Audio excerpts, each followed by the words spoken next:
Mieux vivre ce confinement. Bonjour à tous, bonjour à toutes.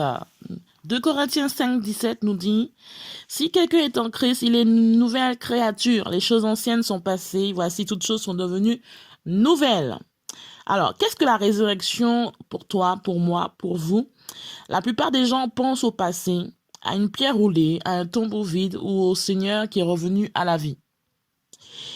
Gloire à Dieu.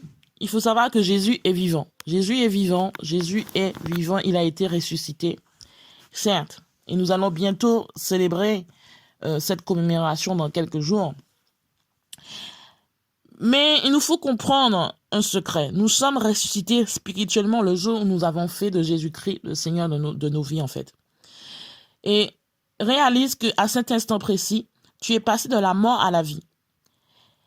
Donc, la plus grande partie de notre résurrection a déjà eu lieu, Donc, réfléchis dessus, médite là-dessus. Lorsque Jésus est devenu notre Seigneur, l'Esprit de Dieu est venu sur nous. La gloire du Seigneur est entrée en nous et a consumé notre ancienne nature pécheresse. Donc, le vieux moi ou encore le vieux moi est mort, en fait. Ton ancienne nature est morte et une nouvelle créature est née à sa place. Bien sûr, il réalise que le jour viendra où le corps terrestre dans lequel tu vivais sera élevé et glorifié. Mais tu n'as pas besoin d'attendre jusque-là pour vivre libre du péché, de la maladie, de la pauvreté et des échecs qui font partie de ce monde naturel. Tu as été affranchi de la maladie, tu as été affranchi du péché, tu as été affranchi de la pauvreté, tu as été affranchi des échecs. Tu es certainement là en train de te demander, mais si je suis vraiment libre, pourquoi est-ce que je n'arrive pas à arrêter de fumer? Si je suis vraiment libre, pourquoi est-ce que je ne parviens pas à perdre du poids? Si je suis vraiment libre, pourquoi est-ce que je suis continuellement malade?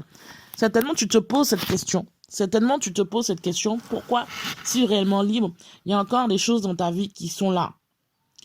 Parce que pourquoi c'est encore là? Parce que tu as permis à Satan de te convaincre que tu es toujours sous son pouvoir. Et tu lui as laissé te persuader que tu devrais vivre comme si tu étais encore spirituellement mort. Il faut considérer aujourd'hui que tu es vivant. Tu es vivant, tu es vivante. Commence à penser à toi-même comme à quelqu'un qui a déjà en lui, qui a déjà en elle la vie de Dieu. Commence à penser de cette manière.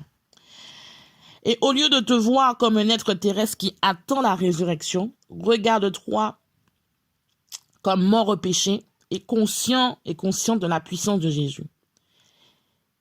Et tu vivras une toute nouvelle vie aujourd'hui. Donc, je t'invite à aller méditer le livre de Romains, chapitre 8, versets 1 à 14, afin que tu réalises que ton ancienne vie est passée et que tu es une nouvelle créature. Les choses anciennes sont passées et Dieu a mis des choses nouvelles dans ta vie. Donc, prends conscience déjà de cela. Ce sera déjà un très grand pas que tu feras. Voilà. Sois béni et je te dis à demain!